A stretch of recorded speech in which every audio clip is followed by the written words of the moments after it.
어제 김병기 강선우 1억 녹취록 의혹이 보도가 된 이후에 이 뉴스에서 확인되지 않은 게 하나 있습니다. 강선우 의원은 돌려주라고 지시했다고 했는데 돈을 받은 보좌관은 MBC 기자에게 답변 드릴 게 없다, 모르는 일이라고 얘기를 했다는 겁니다. 그래서 이 보좌관이 1억을 김경시 의원에게 돌려줬는지 아닌지가 지금 최종적으로 확인이 되지 않았고, 따라서 확인이 필요하다는 사항입니다.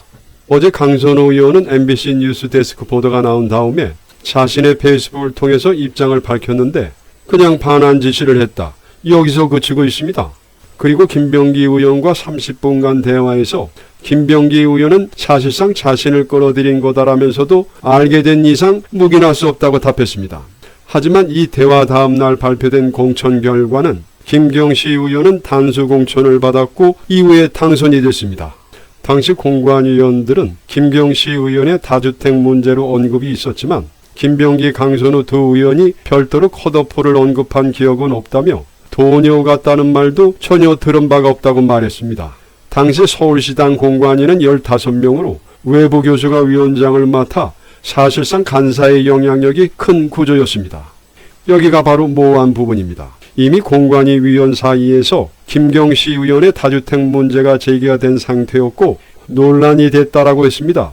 그러면 1억 전달 사실이 없다라도 탈락이 됐어야 하는데 오히려 단수 공천이 되었습니다. 그러면 도대체 이건 어떻게 된 거냐? 결국은 누군가가 힘을 쓰지 않고서는 나올 수밖에 없는 결과다라고 볼 수밖에 없습니다. 그럼 그 힘은 어디에서 나온 거냐? 그리고 왜 나온 거냐? 이걸 지금 밝혀야 되는 건데, 이 녹취 파일은 보도에 따르면 김병기 의원이 직접 녹음을 했다고 했습니다. 그리고 녹음 속 김병기 의원의 태도는 아주 단호합니다. 행여 자신에게 불똥이 튈 것을 우려해서 대화를 녹음한 것으로 해석할 수 있는데, 그런 김병기 현 원내대표가 돌연 입장을 바꿨다, 이렇게 해석을 해야 되는 것이냐는 사실이 이것도 좀 이해가 안 되는 부분이 있습니다. 그럼 이 대목에서 다른 요인이 작용한 것이냐? 이것도 함께 좀 살펴봐야 되는데 이게 지금 규명이 되고 있지 않은 상황입니다. 참고로 김병기 원내대표 측은 간사가 다 공천을 하는 것은 아니다, 어제 또 이런 입장을 내놨습니다. 자, 그럼 누굴까요? 정말 갈수록 더 궁금해집니다. 그리고 또 하나 짚고 넘어갈 게 있습니다. 김경시 의원 하면 이름이 좀 익숙하지 않습니까? 10월 1일 국민의힘의 진종호 의원이 특정 종교 신도들의 당비를 대납하려는 정황이 있다고 폭로를 하면서 지목했던 당사자가 바로 김경시 의원이었습니다. 이때 민주당 안에서 어떤 이야기가 나왔었냐면 조직적 가입은 없었고 김경시 의원이 내년 지방선거에서 영등포 구청장에 출마하기 위해서 김민석 총리의 이름을 판 것이다라는 주장이 나온 바가 있었습니다. 자, 민주당 안에서 나왔던 이 주장을 그냥 액면 그대로 한번 따라가 보겠습니다.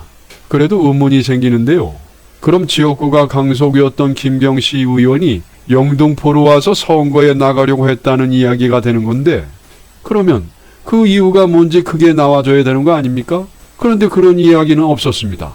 근데 만약 어제 나온 돈 전달 사실과 이 부분을 연결 지으면 혹시 이 문제하고 관련이 있는 게 아닌가? 이것도 함께 규명을 해야 되는 것이죠. 따라서 어제 MBC의 그 뉴스는 상당히 중요한 뉴스이며 완결점이 아니라 바로 시작점이라는 겁니다. 앞으로 밝혀야 할 게 한두 가지가 아닌 것 같습니다. 과연 민주당이 이 문제를 어떻게 끊어낼 것인지 앞으로가 더 궁금해집니다. 그리고 강선우 의원이 어제 페이스북에 올리기로는 당시 서울 강서갑 지역구 후보자의 자격 역시 그 공관위의 원칙에 따라서, 그러니까 지역구에 관한 논의할 때 해당 공관위는 논의에서 배제되는 원칙이었다, 자기는 발언권이 없었다, 이런 얘기를 어제 했잖아요. 그래서 자기는 상관하지 않았다, 이런 얘기인데 그것도 정말 그랬는지 이것도 좀 확인할 필요가 있을 것 같습니다.